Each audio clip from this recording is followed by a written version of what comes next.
এই আয় না, দিব্যি তো বলে দিলি যে তুই আজই রান্না করবি।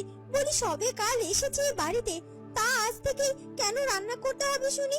কিন্তু তুই তো সবসময় নিজের প্রশংসা কামানোর জন্য ধান্দায় থাকিস, তাই না?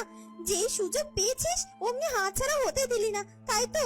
তুই ভালো করে জানিস আমি রান্না বান্না সেরকম করতে পারি না, তাই তোর কাছে আমায় হেরে যেতেই হবে। আর এই সুযোগে তুই শ্বশুর বাড়ির সবার মন জিতে নিবি, তাই তো? গয়না, বোন আমার, এভাবে কথা বলছিস কেন? কেউ শুনতে পাবে তো। আর তুই কি বলছিস? মা রান্না করতে বলেছে, আর তখন আমি মুখের উপর কি করে না করে দিতাম বলতো? না না বোন, এটা তো হয় না।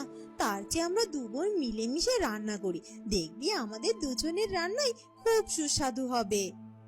না না, ওকে সবার মাঝে ছোট করার একটা সুযোগ আমি হাতছাড়া করব না। শোন, আমাকে তোকে সাহায্য করতে হবে না। আমি ভেটকি মাছের পাতুরি করব, তুই চিংড়ি মাছের মালাইকারি করবি।